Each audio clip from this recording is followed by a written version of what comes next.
오늘 우리에게 주시는 하나님 말씀을 함께 받겠는데요. 오늘은 시편 13편으로 우리가 들어가도록 하겠습니다. 시편 13편 1절에서 6절까지 말씀 함께 보겠습니다.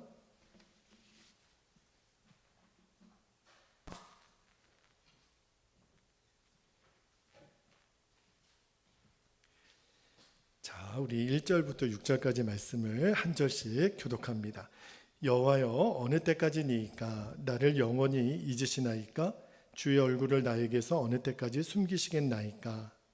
나의 영혼이 번민하고 종일토록 마음에 근심하기를 어느 때까지 하오며 내 원수가 나를 치며 자랑하기를 어느 때까지 하리이까? 3절 여호와 내 하나님이여, 나를 생각하사 응답하시고 나의 눈을 밝히소서. 두렵건대 내가 사망의 잠을 잘까 하오며 두렵건대 나의 원수가 이르기를 내가 그를 이겼다 할까 하오며 내가 흔들릴 때에 나의 대적들이 기뻐할까 하나이다. 5절 나는 오직 주의 사랑을 의지하여 싸우니 나의 마음은 주의 구원을 기뻐하리이다.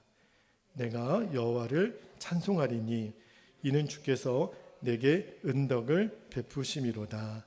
아멘. 아멘. 하나님 말씀입니다.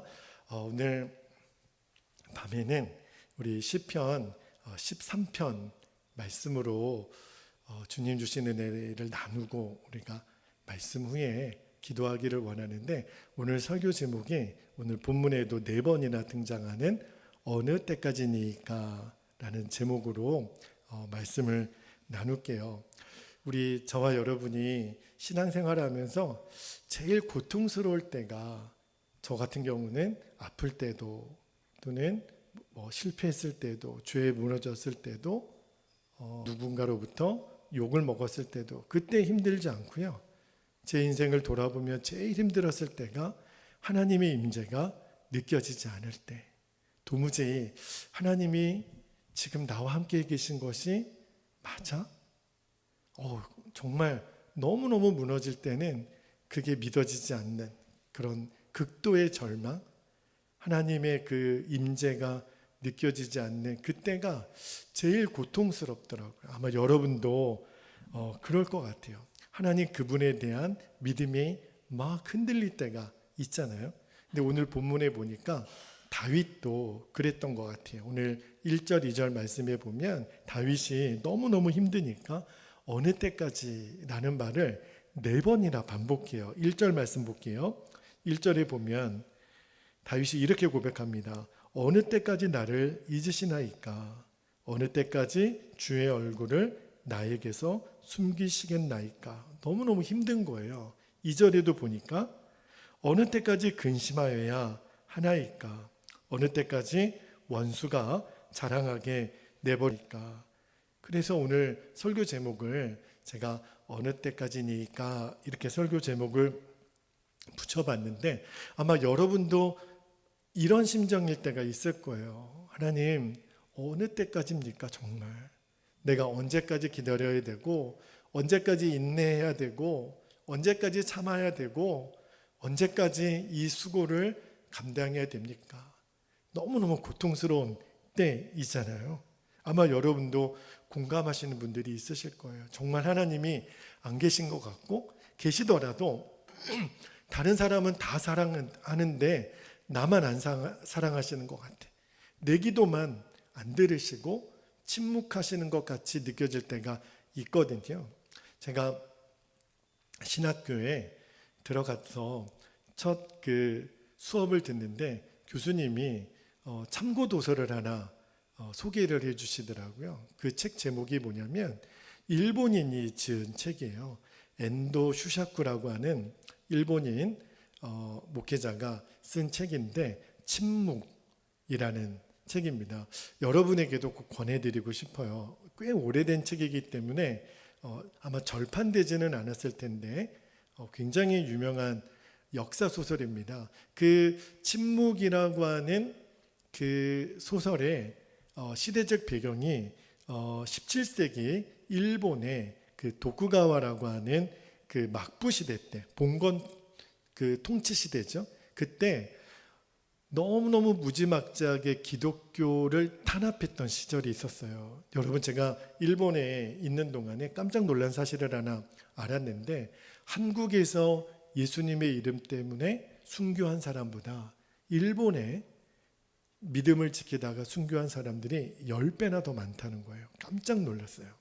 일본에 그렇게 많은 순교자가 있었다라는 것을 나중에 알고, 지금 일본이 이렇게 번영한 나라가 된 것이 그 순교자들의 핏값이라는 생각이 늘 들어요. 그런데 그 17세기에 일본의 복음을 전하였던 나라들 중에 유럽에 포르투갈이라는 나라가 있어요. 그런데 그 포르투갈의 로드리게스 사제가 그의 그 스승인 페레아라고 하는 신부가 일본에서 배교했다라는 소문을 듣습니다. 근데 믿어지지가 않는 거예요.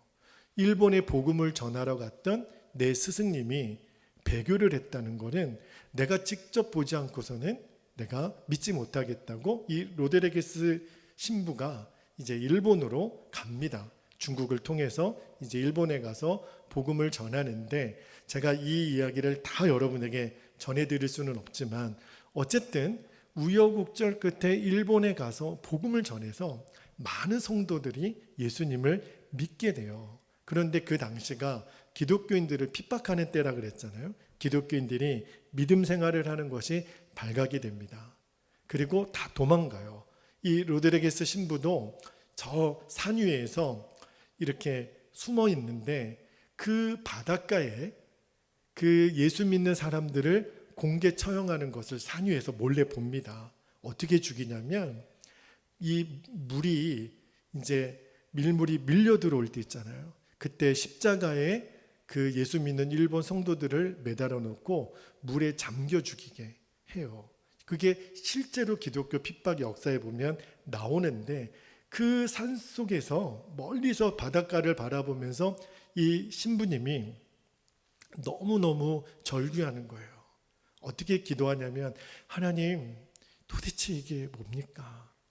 하나님, 저 하나님을 믿는다고 복음을 전해서 예수 믿는 사람들이 저 죽어가는 이 순간에 하나님은 왜 침묵하십니까? 하나님은 왜 아무런 말도 없으십니까? 하나님은 살아계신 분 맞습니까? 막 그렇게 절규를 해요. 감당할 수 없는 고통이 밀려옵니다. 그런데 이 로드리게스 신부가 결국은 붙잡혀요. 그리고 그로 인해서 복음을 전해 듣고 예수님 믿는 일본인 성도들이 있잖아요. 그 핍박하는 자들이 이 신부에게 뭐라고 얘기를 하냐면 배교하라는 거예요. 근데 배교하는 것에 그 증거로 후미에라고 예수님의 그 초상이 담긴 이제 철판을 깔고 그거를 밟고 지나가라는 거예요. 그러면 너가 복음 전하여 예수 믿는 사람들을 죽이지 않겠다고. 몸을 버들버들 떱니다. 내가 만약에 끝까지 믿음을 지킨다 그러면 저 죄 없는 일본인 성도들이 지금 내 눈앞에서 죽게 되는 거예요. 그렇다고 내가 배교하면 이제까지 내가 믿었던 모든 믿음이 물거품이 되는 거죠. 여러분 같으면 그 상황에서 어떻게 하시겠어요? 나 하나 죽는 것은 이 신부도 고통을 참을 수 있겠는데 저 일본인 성도들을 내가 배교하지 않으면 죽이겠다고 하는 상황을 견디질 못해서 오열을 합니다. 근데 그때 주님의 음성이 들려와요. 밟아라. 그 예수님의 초상화가 담긴 그 그림이 담겨 있는 그 철판을 밟아라. 나는 밟히기 위해서 이 땅에 왔다. 그 음성이 들려지는 거예요. 부들부들 떨면서 그 신부가 결국은 밟습니다. 그리고 또 오열하죠. 내가 믿는 예수님을 배신하겠다라고 선언한 거니까. 물론 그로 인해서 일본인 성도들은 죽지 않게 되지만 이 신부는 평생 일본에서 그 죄책감 때문에 어디에 가서도 내가 예수 믿는 사람이라는 것을 드러내지 못하고 일본인 여자와 결혼해서 결국 일본에서 죽습니다. 근데 마지막 장면에 보면 그 아내가 예수님을 믿게 돼요. 그 신부의 일본인 아내가. 그래서 그 소설에 보면 그 신부는 결국 절에서 이제 그 장례를 치르게 되는데, 그 시신이 담겨져 있는 그 관에 그 아내가 그 신부의 손에 십자가를 손에 쥐어줍니다. 그렇게 이제 소설이 끝나게 돼요. 근데 제가 그 침묵 그 소설을 읽고, 이게 영화로도 나와 있기 때문에 여러분 한번 기회가 되면 책으로든 영화로든 한번 꼭 보시면 좋겠는데, 그때 저도 굉장히 고민이 많이 되더라고요. 내가 만약에 그 상황이라면, 물론 저와 여러분은 평생을 살면서 이렇게 극단적으로 순교하게 되는 상황을 안 만날지도 모르겠어요. 그러나 하나님이 정말 우리를 그렇게 허락하셔서 그렇게 순교의 자리까지 만약에 우리가 서게 된다면, 나는 어떻게 할까? 나는 끝까지 예수님을 믿는다고 고백할 수 있을까? 굉장히 많은 고민이 되기도 했고, 그리고 이런 상황을 허락하시고 침묵하시는 하나님이 또 이해도 안 되고, 그때 굉장히 저도 많이 고민 속에 있었던 것 같아요. 그런데 여러분, 성경에 보면 순교했던 사람들의 이야기가 많이 나오죠. 세례 요한이나 대표적인 분이 스데반 집사님 같이 순교자. 근데 성경뿐만 아니라 근대사에도요, 우리 최근에 있는 일 중에도 순교하시는 분들의 이야기를 우리들이 듣는 것이 그렇게 어렵지 않아요. 지금부터 한 15년 전쯤 됐죠. 2007년에 터키에서 어떤 일이 있었냐면, 그 새 아버지의 새 틸만 선교사님하고 그 다음에 터키에 있는 그리스도인 네자티 목사님, 그리고 우구르 형제가 그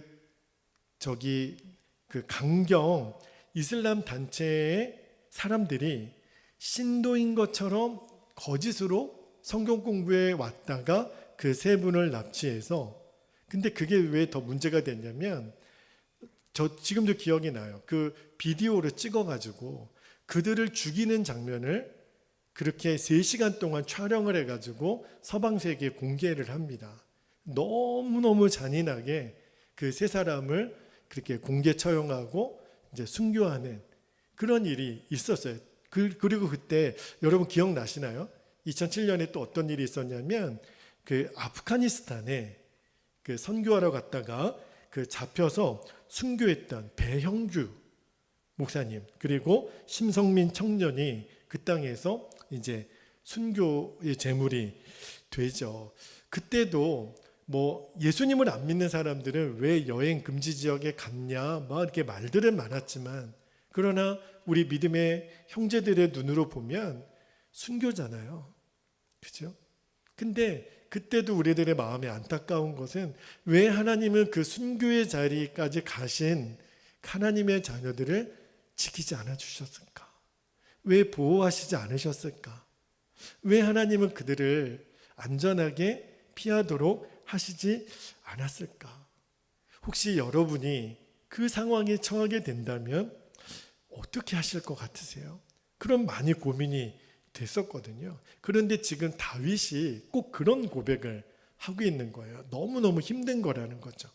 하나님, 왜 의인은 고통당하고 어느 때까지 하나님은 침묵만 하십니까? 그렇게 절규하는데, 자, 3절 말씀을 한번 볼게요. 3절에 보면 다윗도 이 상황이 너무 두려워서 이렇게 고백합니다. 여호와 내 하나님이여, 나를 생각하사 응답하시고 나의 눈을 밝히소서. 두렵건대 내가 사망의 잠을 잘까 하오며.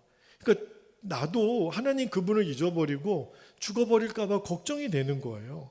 그리고 4절에 보면 하나님의 영광을 또 가리울 것 같아서 이렇게 두려워합니다. 4절 보세요. 두렵건대 나의 원수가 이르기를 내가 그를 이겼다 할까 하오며, 내가 흔들릴 때 나의 대적들이 기뻐할까 하나이다. 너무너무 고통스러운 거죠. 다윗의 이 시편 13편 말씀을 계속 묵상하다가 얼마나 힘들면 지금 이런 고백을 할까 하는 생각이 들어요. 그런데 이렇게 절규하는 다윗에게 반전이 일어납니다. 5절 6절 말씀 보면 놀라운 고백을 해요. 자, 5절 말씀도 한번 볼게요. 5절에 너무너무 힘들어하는 다윗이 이렇게 다시 고백합니다. 나는 오직 주의 사랑을 의지하여 싸우니 나의 마음은 주의 구원을 기뻐하리이다. 6절에 내가 여호와를 찬송하리니 이는 주께서 내게 은덕을 베푸심이로다. 1절부터 4절까지 말씀하고 5절, 6절 말씀이 분위기가 너무 달라요. 그 절망적인 상황에서도 다윗이 구원을 노래하고 하나님을 기뻐하겠다고, 하나님을 찬송하겠다고 정말 믿어지지 않는 고백을 하고 있거든요. 그런데 오늘 말씀에서 다윗이 어떻게 이런 고백을 5절, 6절에서는 할 수 있었을까 말씀을 유심히 보다가 그 비밀이 어디에 나오냐면 3절 말씀에 나와요. 자, 3절 말씀을 다시 한번 볼게요. 3절 말씀에 보면 여호와 내 하나님이여 나를 생각하사 응답하시고, 여기가 중요합니다. 나의 눈을 밝히소서. 하나님이 이 기도에 응답하신 거예요. 여러분 거기 밑줄을 하시고 저를 한번 따라해 보겠습니다. 나의 눈을 밝히소서. 나의 눈을 밝히소서. 맞아요, 여러분. 이 눈만 열리면 돼요. 하나님을 바라보는 눈만 열면 어떤 절망에서도 이길 수 있다라고 오늘 이 시편 13편이 우리에게 증언해 주시는 거예요. 자, 여러분 사도행전 6장 7장에 보면 대표적인 믿음의 순교자였던 스데반 집사님의 이야기가 나오잖아요. 그런데 스데반 집사님이 얼마나 신실하신 분이세요. 얼마나 믿음이 또 성령이 충만하신 분이세요. 스데반 집사님이 어떻게 순교했죠? 돌에 맞아 죽으셨거든요.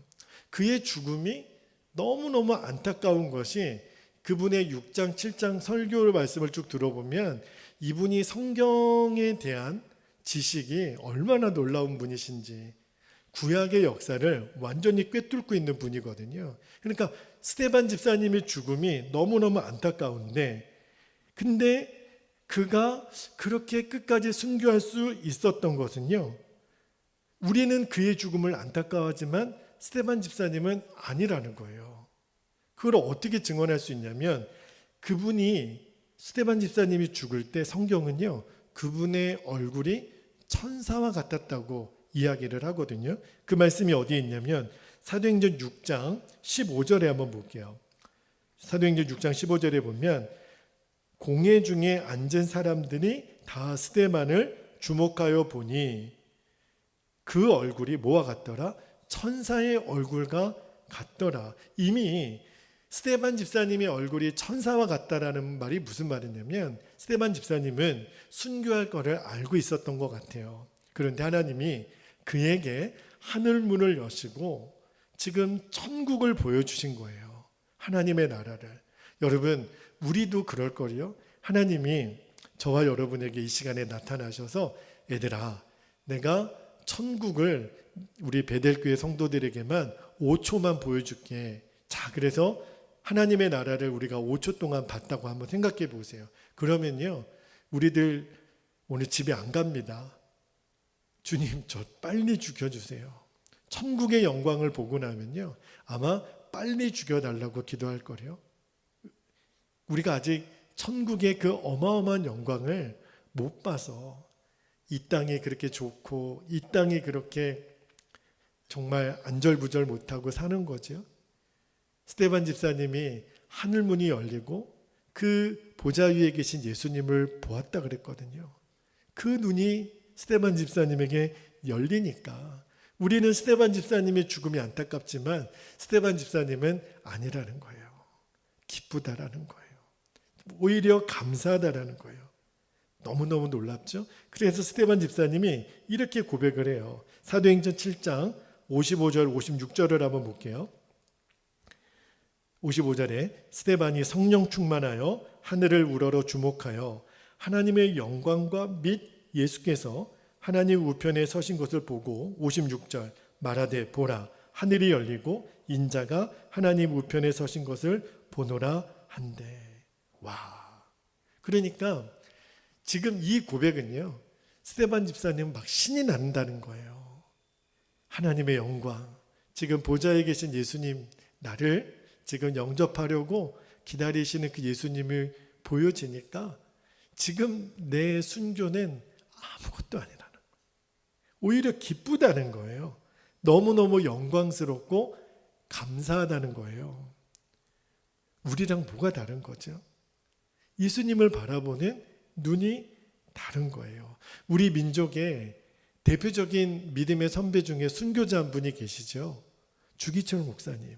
일제가 신사참배를 그렇게 강요하는데 일사각오라고 하는 마지막 설교문을 남기시고 옥중에서 순교하십니다. 그런데 그 주기철 목사님의 마지막 일사각오 설교문의 일부분을 조금만 읽어드릴게요. 주기철 목사님이 이렇게 고백하셨어요. 주님을 위하여 당하는 고난을 이제 내가 피하였다가 이 다음 주님이 너는 내 이름으로 평안과 즐거움 그리고 그 영광까지 다 받아 누리고 내가 준 고난의 잔을 어찌하고 왔느냐고 물으시면 나는 무슨 말로 대답하랴. 주님을 위하여 져야 할 십자가를 내가 이제 피하였다가 이 다음 주님께서 너는 내가 준 유일한 유산인 그 십자가를 어찌하고 왔느냐고 물으시면 나는 훗날 무슨 낯으로 주님을 대하리요. 그런 거로 나에게는 일사각오의 신앙이 있을 따름입니다. 어떻게 이렇게 고백할 수 있을까요? 아마 저와 여러분 중에도 다윗이 처음에 고백했던 것처럼 어느 때까지입니까, 주님? 정말 내 이 삶의 이 자리가 어느 때까지입니까? 어느 때까지 이렇게 바둥바둥 살아야 됩니까? 어느 때까지 이렇게 힘겹게 살아야 됩니까? 오랜 시간 동안 기도했던 제목들이 응답되지 않아서 마음이 애타는 분들이 있으실 거예요. 그죠? 도대체 하나님 언제까지입니까? 정말 입에 목구멍까지 하나님 저 너무 지쳤어요. 하나님 왜 내 기도는 안 들어주세요? 이렇게 하소연하고 싶은 분들이 계실 거예요. 우리들 중에도 있으실 거예요. 만약에 지금은 아니더라도 앞으로 그런 상황을 만나게 되면 여러분 그런 상황을 견뎌낼 준비는 되어 계신가요? 그래서 오늘 시편 13편 말씀을 묵상하다가 정말 기도가 되는 거예요. 지금 그런 상황이 있는 분이 계시더라도 앞으로 그런 상황을 만나더라도 하나님 오늘 다윗이 보았던 하나님의 영광, 스데반 집사님이 보았던, 주기철 목사님이 보았던 그 영광스러운 예수님 나도 보게 해주세요. 그 예수님을 나도 바라보게 해주세요. 왜냐하면 어느 때까지입니까? 그 절망의 순간에도 함께 하시는 예수님이 바라보아지면 이제 내 안에 있는 문제는 더 이상 문제가 안 되니까. 다윗이 될 수 있었던 유일한 힘은요, 다윗과 함께하는 하나님을 바라보는 눈이 열렸기 때문에. 우리들의 신앙생활이 왜 힘들어요? 다른 원인이 있는 게 아니라 나와 함께 계시는 예수님이 안 믿어지니까 힘든 거예요. 예수님이 믿어지는데, 다 하시는데, 예수님이 날 다 보고 계시는데, 그죠? 그 예수님만 바라볼 수 있으면 힘들 게 뭐가 있어요? 결국은 예수님을 얼마나 바라보느냐가 문제인 거죠. 여러분, 우리가 예수님을 믿는다라고 하는 것은 구원과 축복과 능력만 믿는 게 아니거든요. 그런 믿음만 갖고 있으면요, 조금만 어려움이 와도 우리는 다 무너져요. 별것도 아닌 문제에 다 쓰러집니다. 스스로 무너져요. 기도 응답이 지연되고 나는 이렇게 억울한데 저 악한 사람들이 잘 사는 거 보면 견딜 수가 없어요. 예수님을 믿는 것은 잘 되고 복 받고 형통하고 이런 것만 아니라는 것을 알아야 돼요. 여러분, 베드로가요, 성령 충만함을 받은 다음에 그의 믿음을 회복하고 나서 이제 사도행전 2장에 보면 나가서 설교를 했더니 하루에 예수님 믿는 사람이 3,000명, 5,000명이나 됐다 그랬어요. 그런데 동일하게 스데반 집사님도 성령 충만하여 오늘 설교했는데 스데반 집사님에게 돌아온 것은 뭐였어요? 돌덩이였어요. 돌에 맞아 순교했어요.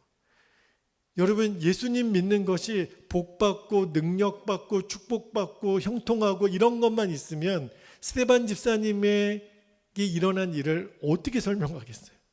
누가 설명하겠어요? 이게 신앙의 전부가 아니라는 거예요. 그런데 예수님이 나와 늘 함께 하시는 것을 믿는 자, 또 바라보는 자는요, 그 믿음이 다른 거예요. 그러니까 예수님 때문에 내가 손해를 입어도 불이익을 당해도 그게 더 이상 나에게 문제가 안 되는 사람. 이 사람이 진짜 예수님 믿는 사람이에요.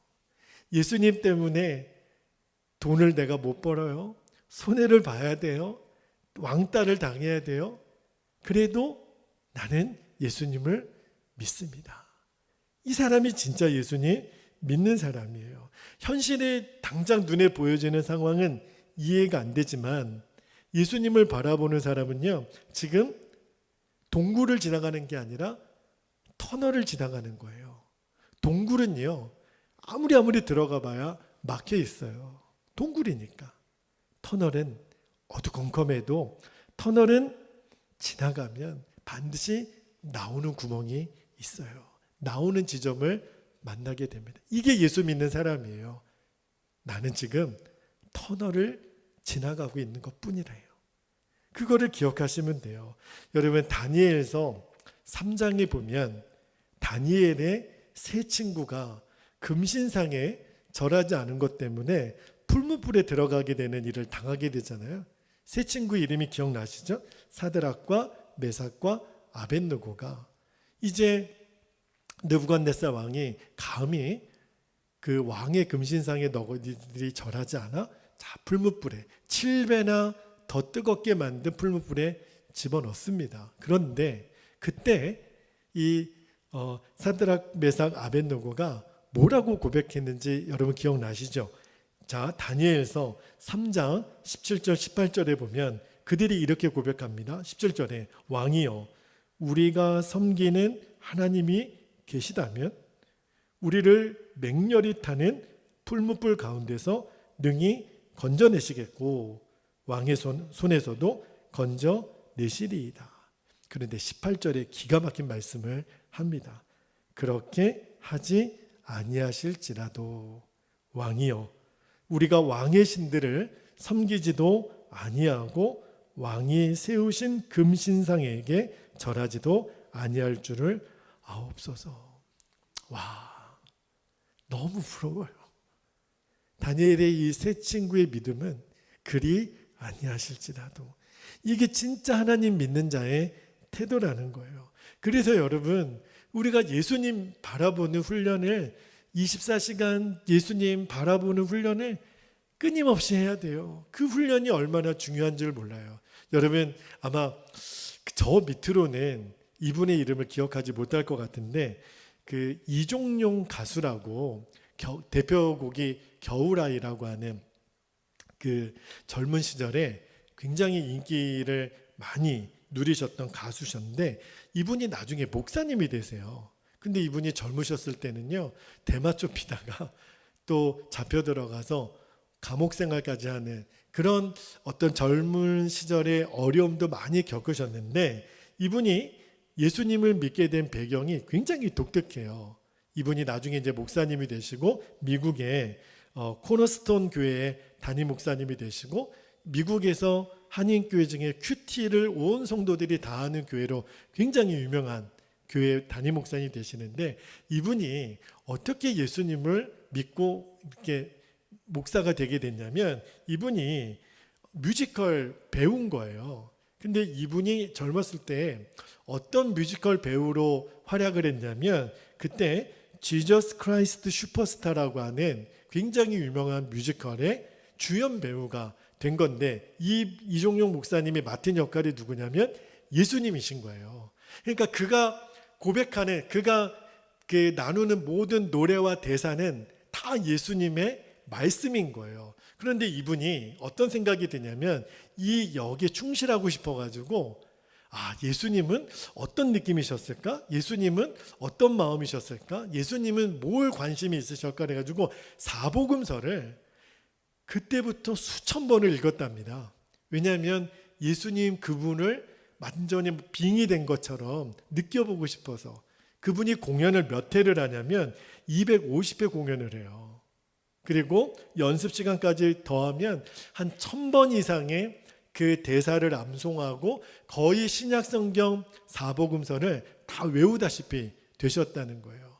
그리고 그분이 회심하게 되고 예수님 진심으로 믿게 되고 그리고 사람이 달라지고 인생이 달라지고 결국 주의 종이 되어서 그렇게 귀하게 쓰임받는 목사님이 되셨다는 거예요. 제가 그분의 간증을 들으면서 어떤 느낌이 들었냐면 그러면 우리는 지금 예수님이 함께 계시잖아요. 그 예수님을 바라보려고 계속 애쓰고 주님을 의식하고 주님을 계속 우리가 감각하면 우리 안에 얼마나 놀라운 일이 일어나겠어요. 우리 성도님들이 다 목사님 되겠다고 나오시는 거 아닌가 모르겠어요. 네, 그래도 안 말리겠습니다. 여러분 선교사가 되겠다고 해도 저는 안 말리겠습니다. 주님이 허락하시면 하시는 거죠. 그러나 하나님이 여러분의 인생을 얼마나 놀랍게 쓰실까 기대가 돼요. 조건은 예수님 그분을 끊임없이 바라보는 거예요. 힘들죠? 우리들의 인생은 어느 때까지입니까? 언제까지 기다려야 됩니까? 근데 한 가지만 기억하세요. 눈만 열리면 돼요. 제가 설교 초반에 터키에서 순교한 틸만 선교사님 이야기를 여러분 드렸잖아요. 그런데 그 틸만 선교사님과 세 분의 순교자들의 장례식이 있었을 때 얼마나 놀라운 일이 일어났는지 아십니까? 터키에 있는 그리스도인들 중에 1000여 명이 그 세 분의 장례식에 참여한 거예요. 여러분 그게 왜 용기가 필요했냐면 터키는 이슬람 국가예요. 회교가 얼마나 강한 나라인지 모릅니다. 그 장례식에 왔다라는 것은 나도 기독교인이라는 것을 드러내는 거거든요. 어떤 또 해코지를 당할지 모르는 상황에서도 터키에 있는 전역에 있는 그리스도인들이 모여서 장례식을 섬깁니다. 근데 그때 그 틸만 선교사님의 사모님이 텔레비전에 기자회견하는 장면이 TV에 송출이 됐는데 뭐라고 그 틸만 선교사님 사모님이 고백을 했냐면 제 남편이 이곳에서 순교를 했지만 그래도 저희는 터키를 떠나지 않겠습니다. 남편을 죽인 터키인들을 원망하지 않을 것입니다. 그리고 기자들이 인터뷰하면서 사모님이 마지막에 이런 기도문을 읊으셨어요. 오 하나님, 제 남편을 죽인 저들을 용서하시옵소서. 저들은 저들이 하는 일을 모릅니다. 그리고 그 사모님의 고백이 정말 이해가 되지 않는 거죠. 그 넌크리스찬들은 그 터키에 한 명의 컬럼니스트가 이렇게 신문에 기고를 합니다. 1000명의 선교사들이 1000년 동안 할 수 없었던 일을 틸만 선교사님의 사모님의 그 한마디로 이루어졌다. 그렇게 쓰셨어요. 여러분 놀랍죠? 아마 제가 틸만 선교사님의 사모님이었으면 얼마나 분해요. 얼마나 억울해요. 그런데 어쩌면 그때 예수님의 십자가에서 기도, 스데반 집사님의 마지막 돌에 맞아 죽으면서 했던 기도가 어찌 그 선교사님의 아내에게 나왔을까요?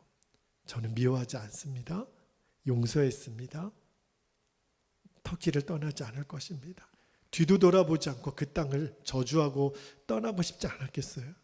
그런데 그 사모님의 한마디 고백 때문에 터키 사람들의 마음이 움직였다는 거예요. 이게 도대체 뭐지? 그 순간에 하나님을 바라보는 눈이 열린 사람만이 감당할 수 있었던 놀라운 증거 아닙니까? 여러분, 우리들의 남은 인생에도 정말 이해할 수 없는 상황을 얼마나 더 많이 만나게 될지 모르겠어요. 아마 여러분도 신앙생활 하다 보면 이해가 다 안 되실 때가 있을 거예요. 어떻게 우리가 다 이해가 되겠습니까? 그렇죠?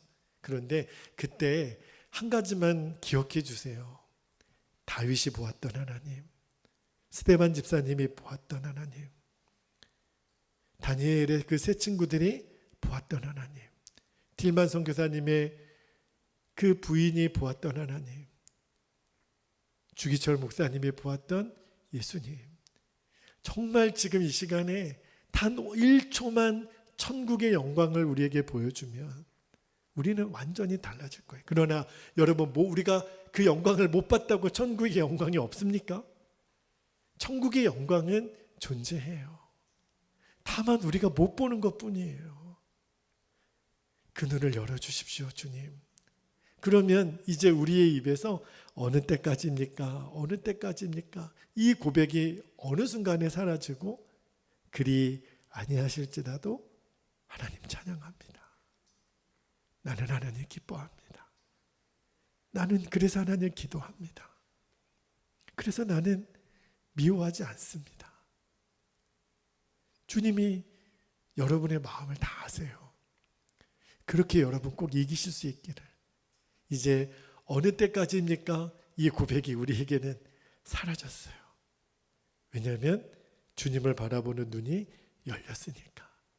여러분 안에 계시는 주님, 그 주님을 오늘도 바라보십시오.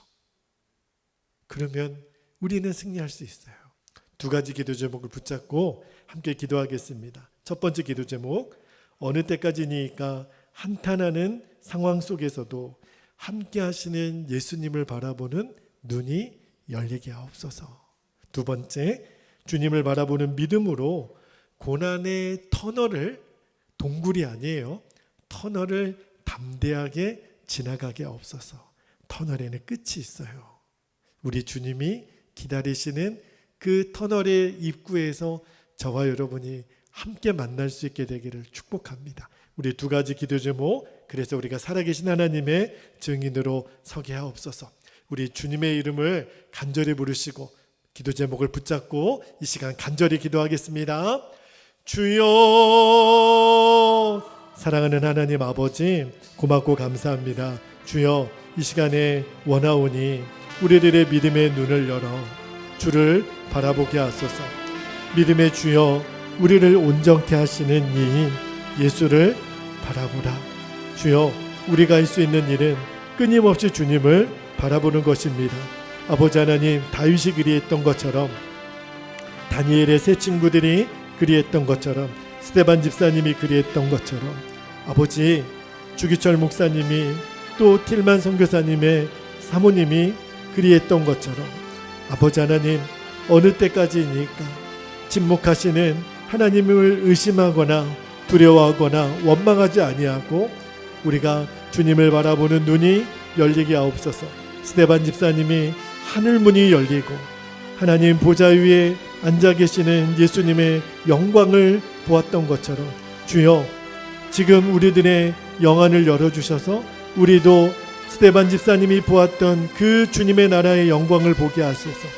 주님, 함께 하시는 주님이 감각되어지게 하소서. 하나님, 주님이 함께 하시는 것이 정말 믿어지는 자에게 하나님, 어떠한 문제가 되겠습니까? 아버지 하나님, 주님이 함께 하시는데 하나님, 내가 두려워하고 염려하고 애달아하고 안타까워하는 모든 것들은 주님이 바라보는 눈이 열리는 순간에 안개와 같이 사라지게 될 것입니다. 주여, 어느 때까지니까 우리는 원망하고 한탄하는 자가 아니라 이 순간에도 그리 아니하실지라도 역사하시는 주님, 함께 하시는 주님으로 인하여 살아계신 하나님을 증거하는 믿음의 증인으로, 간증의 주인공으로 우리가 서게 하여 주옵소서. 주님, 우리가 지나가는 길은 동굴이 아니라 터널입니다. 하나님, 이 길 끝에는 반드시 이 터널의 입구로 나가는 길이 있습니다. 그 길에서 우리는 주님을 볼 것입니다. 주님을 만나게 될 것입니다. 이 터널을 지나가는 동안 내 인생이 깜깜하고 어두운 것 같아도 아버지 하나님, 그 길을 기다려 주셨고 힘내라고 응원해 주셨던 그 주님이 나를 기다리고 계심을 우리들이 확신합니다. 주님, 이제는 믿음으로 주님을 바라보는 눈을 열어주옵소서. 아버지 하나님, 우리가 실망하고 낙심할 시간이 없습니다. 원망하고 하나님, 우리들이 싸울 시간이 없습니다. 주여, 우리는 주님을 바라봅니다. 지금 함께 계시는 주님으로 인하여 우리는 또 일어납니다. 아버지, 터널을 지나가지만 그러나 이 길 끝에 나를 기다리고 계시는 주님이 바라보아지고, 하나님, 이 믿음의 선배들이 걸어갔던 것처럼 아버지 하나님은 침묵하시는 것이 아니라 지금도 나를 위하여 기도하고 계시고, 말할 수 없는 탄식으로 성령으로 내 안에 오신 예수님은 끊임없이 나를 중보하고 계시는 나의 중보자, 나의 변호사, 나의 하나님 기름 부은 하나님 응원자인 것을 아버지 하나님 기억하며, 주여, 이제는 우리가 그 기도의 소리가 들려지고 주님의 응원 소리가 들려지고 기도하시는 그 주님의 영광을 바라보게 해주시고, 하나님, 지금도 천국 보좌 우편에서 우리를 위하여 중보하시는 예수님의 그 사역을 인하여 아버지 하나님, 오늘도 우리가 힘을 얻게 해주시고, 아버지 하나님, 위로부터 부어주시는 주님의 권세가 오늘도 우리를 사로잡아 주시기를 원합니다. 사랑하는 성도들에게 그 힘을 갑절이나 부어주시기를 원합니다. 하나님, 우리들 안에 모든 낭망은 떠나갔습니다. 의심은 떠나갔습니다. 아버지 하나님은 하나님을 향한 하나님 원망은 떠나갔습니다. 절망은 떠나갔습니다. 마귀가 우리에게 흩뜨려 뿌리고 도망갔던 아버지 하나님 모든 불신의 영들은 떠나갔습니다. 아버지 하나님, 우리는 믿음으로 붙잡습니다. 오직 믿음은 이깁니다. 믿음이 승리합니다. 믿음이 하나님 반드시 승리하는 것을 우리는 확신합니다. 주여, 오늘 그 은혜를, 그 믿음을, 그 하나님 권능을 우리 오늘 기도하는 성도들에게 부어주시기를 원합니다. 아버지 하나님, 우리의 심령 안에 주님이 바라보아지는 눈을 열어주시기를 원합니다. 주님, 이 시간에 열어주시기를 원합니다. 나의 하나님, 나의 하나님, 지금 그 역사를 우리에게 보여주십시오. 우리가 그 은혜 속에 들어갑니다. 주님 안으로 들어갑니다. 주님, 우리는 주님 안에 완전합니다. 주님, 내가 예수 안에 충만합니다. 주님, 나는 예수로만 충만합니다. 주님, 내 안에 충만하신 주님을 이 시간에 아버지 하나님 바라봅니다. 하나님, 내가 그 어떤 것 세상도 부럽지 않고 두렵지 않은, 나는 예수로 충만합니다. 나는 예수로만 충만합니다. 주님, 이 역사를 하나님 우리에게 허락하여 주옵소서. 무명하여도, 고난 중에도, 가난하여도, 실패하여도 다시 일어설 수 있는, 견뎌낼 수 있는 내 안에 계신 예수님, 그 주님을 바라봅니다. 나는 예수로 충만합니다. 오직 나는 예수로만 충만합니다. 예수로만 승리합니다. 예수로만 부유합니다. 예수로만 만족합니다. 예수로만 하나님 믿기를 아버지 하나님 선포합니다. 주여, 오늘도 일어설 수 있는 힘을, 견뎌낼 수 있는 용기를 우리 성도들에게 아버지 하나님 부어주시기를 원합니다. 내 몸이 약해도 낙심하지 않겠습니다. 화려한 세상 부럽지 않겠습니다. 주님, 예수님 안에 나는 충만합니다. 예수님 안에 나는 완전합니다. 예수님 안에 나는 충만합니다. 오 주님, 이 밤에 우리를 그렇게 만져주시고 역사하여 주시옵소서. 오 주님, 감사합니다. 오 나의 주님, 감사합니다. 오 아버지, 감사합니다.